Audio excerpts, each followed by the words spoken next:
ஃபைனலாக அந்த வீட்டோட டோர் நம்பர் பார்த்திங்கன்னா 13ஆம் நம்பர் வீடு. அதை வந்து நாங்கள் வீடை காலி பண்ணும்போது தான் வந்து கவனித்தோம்.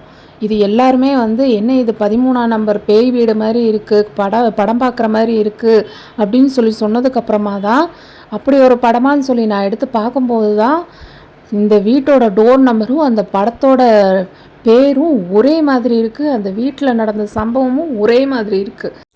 இந்த வீடியோவில் ஃபைனல் பார்ட்டான கோஸ்ட் ஹவுஸ் பற்றி தான் சொல்ல போகிறேன். இதுக்கு முன்னாடி கோஸ்ட் ஹவுஸோட வீடியோ பார்க்காதவங்க பார்த்தா தான் இந்த வீடியோவில் நான் என்ன சொல்ல வரேன் அப்படிங்கிறது புரியும். இந்த காஃபி ட்ரக் பிஸ்னஸ் வந்து கடைசியில் ஒரு முடிவுக்கு வந்துருச்சு.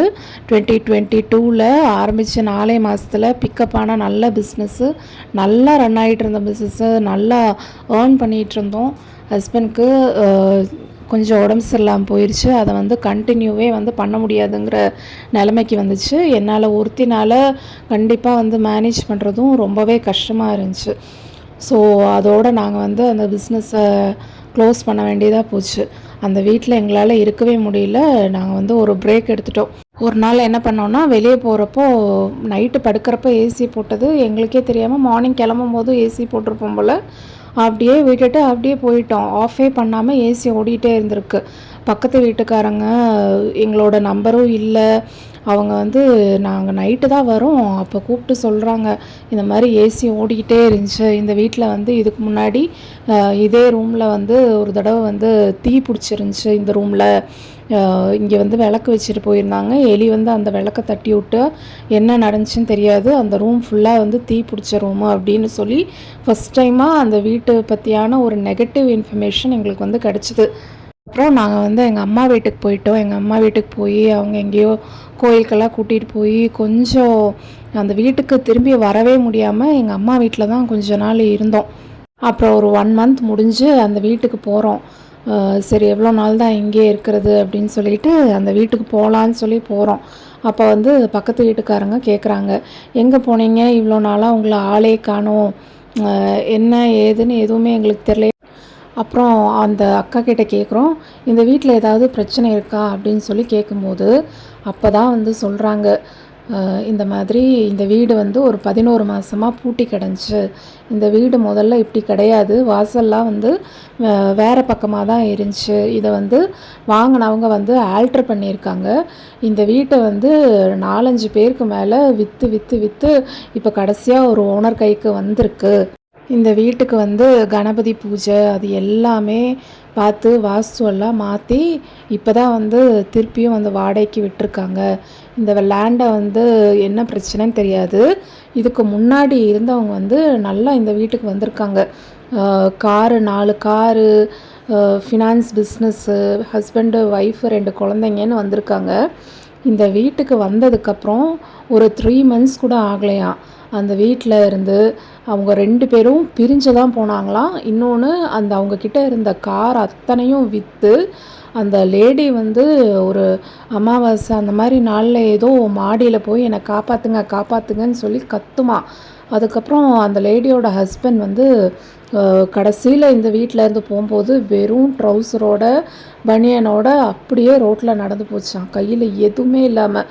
இந்த வீட்டில் இருந்தவங்க யார் வந்திருந்தாலும் அவங்க இருக்கிற திங்ஸையெல்லாம் விற்றுட்டு தான் போயிருக்காங்களாம். அப்படிப்பட்ட ஒரு வீடுன்னு சொல்லி அப்போ தான் எங்களுக்கு வந்து தெரியவே வந்துச்சு. அவங்க மட்டும் சொல்ல, நாங்கள் வந்து ஒரு மளிகை கடையில் திங்ஸ் வாங்குவோம். அவங்கக்கிட்ட வந்து இந்த மாதிரி நாங்கள் எங்கள் ட்ரக்கை வந்து கொடுக்க போகிறோம், யாராவது வந்து இருந்தாங்கன்னா கொஞ்சம் சொல்லுங்கன்னு சொல்லி பக்கத்தில் இன்ஃபார்ம் பண்ணி வைக்கலான்னு சொல்லி இன்ஃபார்ம் பண்ணும்போது அவங்க சொன்னாங்க, எந்த வீட்டில் இருக்கீங்க, அந்த 3 முக்கு ரோடா அப்படின்னு சொல்லி கேட்டாங்க. ஏன்னா அந்த வீட்டுக்கான அடையாளமே அதுதான், அந்த ஒரு தனி வீடு இருக்குமே பூட்டி கிடந்திருக்குமே அந்த வீடான்னு சொல்லி கேட்டாங்க. ஆமாம்.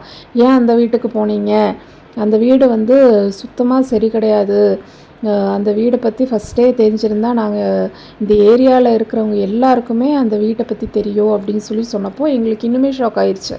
அதுக்கப்புறம் நாங்கள் அந்த வீடை காலி பண்ணும்போது இந்த பழைய பாத்திரம் அந்த மாதிரியெல்லாம் எடுக்க வருவாங்க இல்லையா, அப்போ சரி நாங்கள் வேண்டாத திங்ஸ் எல்லாம் வந்து கொடுக்கலாம் அப்படின்னு சொல்லி காலி பண்ணுறப்போ அந்த திங்ஸை வாங்க வர்ற அந்த அண்ணா சொன்னார், இங்கே இருக்கிறவங்க எல்லாருமே எல்லாத்தையும் விற்றுட்டு தான் போயிருக்காங்க.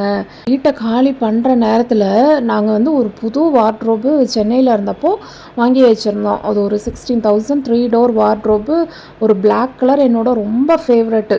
அந்த வீடை காலி பண்ணலான்னு சொல்லி எடுக்கும்போது அந்த வார்ட்ரோபை ஓப்பன் பண்ணால் நான் கரையான வாழ்க்கையில் இவ்வளோ மோசமாக ஒரு கரையான் இப்படி தான் வந்து வஸ்ட் ஆகுமா அப்படிங்கிறதே தெரியல. ஏன்னா டோரை ஓப்பன் பண்ணி ட்ரெஸ்ஸெல்லாம் எடுத்து பேக் பண்ணலான்னு பார்த்தா ஃபுல்லாக கரையான் பிடிச்சி அதுக்குள்ளார இருக்கிற ட்ரெஸ்ஸு எதையுமே வந்து நம்ம தொட முடியாது. அந்த அளவுக்கு மோசமாக இருந்துச்சு அந்த இடம் ஃபுல்லாமே.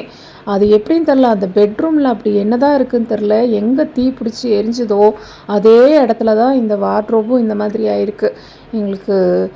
இதில் வேறு என்னென்னா ஹஸ்பண்ட் வந்து இந்த பிஸ்னஸை க்ளோஸ் பண்ணிட்டு சென்னையே போகலான்னு சொல்லி அவர் சென்னைக்கு திருப்பியும் முன்னாடி ஒர்க் பண்ண கம்பெனிக்கே வந்து ஜாயின் பண்ணலாம் அப்படின்னு சொல்லி வந்தார். நல்ல வேலை எங்களுக்கு ஹஸ்பண்டோட பிஸ்னஸ் ஓனர் வந்துட்டு நீங்கள் எப்போ வேணால் திரும்பி வரலாம், உங்களுக்கான ப்ளேஸ் இருக்குன்னு சொல்லி கொஞ்சம் டைம் கொடுத்து அனுப்பினனால திரும்பி வந்தோம். அந்த டைமில் அந்த வீட்டில் நான் மட்டும்தான் 3 மாதம் இருந்தேன். இத்தனைக்கும் இந்த கதைகள் எல்லாமே கேட்டுட்டு தான் நான் இருந்தேன். நான் எப்படி அதுக்குள்ளார சர்வைவ் பண்ணேன்னு எனக்கு தான் தெரியும். அது எவ்வளோ என்னை டிப்ரெஸ் பண்ணிச்சு. என்னால் அந்த பெட்லேருந்து எந்திரிக்க முடியாமல், என்னால் போய் குக் பண்ண முடியாமல் நான் எவ்வளோ கஷ்டப்பட்டேன்னு என்னை தவிர யாருக்குமே தெரியாது. அந்த அளவுக்கு ரொம்ப கொடுமையாக இருந்துச்சு. கடைசியில் நாங்கள் அந்த வீட்டில் சிலிண்டர் புக் பண்ணியிருக்கோம், எல்லாமே பண்ணியிருக்கோம். நாங்கள் நோட் பண்ணாத விஷயம் என்னென்னா, நாங்கள் மற்றவங்க கிட்டேயெல்லாம் ஷேர் பண்ணும்போது எல்லோரும் என்ன சொன்னாங்கன்னா, என்ன இது 13ஆம் நம்பர் வீடு படம் மாதிரி இருக்குது அப்படின்னாங்க. அதுக்கப்புறம் தான் அந்த வீட்டோட டோர் நம்பர் பார்த்தா அந்த வீட்டோட டோர் நம்பரும் 13ஆம் நம்பர் வீடு தான். எங்களுக்கு அப்படியே ஷாக் ஆயிடுச்சு. அதுக்கப்புறமா தான் நான் அப்படி ஒரு படம் இருக்கான்னு சொல்லி பார்க்குறேன். ஒரு பழைய படம். அந்த படம் வந்து ஒரு பேய் படம். அந்த ஒரு வீட்டுக்கு ஒரு குடும்பம் ஷிஃப்ட் ஆகி போகும். அந்த வீட்டுக்கு போனதுக்கப்புறம் அந்த வீட்டில் இருக்கிற பேய் ஒவ்வொருத்தரையாக கொல்லும். அதே மாதிரி தான் இருந்துச்சு எங்களோட எக்ஸ்பீரியன்ஸ். கொல்லாமல் கொண்டுருச்சு அந்த வீடு. தப்பிச்சோம் பொழைச்சோன்னு இருந்ததோடு அங்கேருந்து ஓடி வந்துட்டோம். அது வந்து எங்களுக்கு லைஃப் லாங் அது ஒரு ட்ராமா. சரி வரப்பு தான் விட்டுதான்னு பார்த்தா அந்த வீட்டில் வந்து நான் முன்னாடி க்ளாத் ஸ்டோர் வச்சுருந்தேன். அந்த க்ளாத் ஸ்டோரில் யூஸ் பண்ண ஒரு மிரரு, ஒரு லாங் மிரரு, அதை வந்து நான் வீடியோஸில் காமிக்கிறேன். அந்த லாங் மிரரில் ஒரு க்ராஸாக அப்படியே ஒரு கட்டு விழுந்து கிடக்கு. எப்போன்னா நாங்கள் வீடு ஷிஃப்ட் பண்ணுறதுக்காக அந்த திங்ஸ் எல்லாம் எடுக்க போகும்போது எனக்கு அவ்வளோ ஷாக் ஆகிடுச்சு. என்ன வீடு இதுன்னே எங்களுக்கு தெரில. நாங்கள் அட்லீஸ்ட் வாடகைக்கு போனோம். அந்த வீட்டை வாங்கினவங்களோட நிலைமை இன்னுமே பாவம். அது தெரியாமல் அவங்க தலையில் கட்டிட்டாங்களா என்னன்னு தெரியல. நல்ல வேலைங்க அந்த வீட்டிலேருந்து தப்பிச்சு பொழைச்சி ஓடி வந்து இப்போ கடவுள் எவ்வளவோ நல்லதாக வச்சுருக்கீங்களே. இந்த வீடியோ பிடிச்சிருந்தா லைக் பண்ணுங்கள், ஷேர் பண்ணுங்கள், சப்ஸ்கிரைப் பண்ணுங்கள். தேங்க்யூ.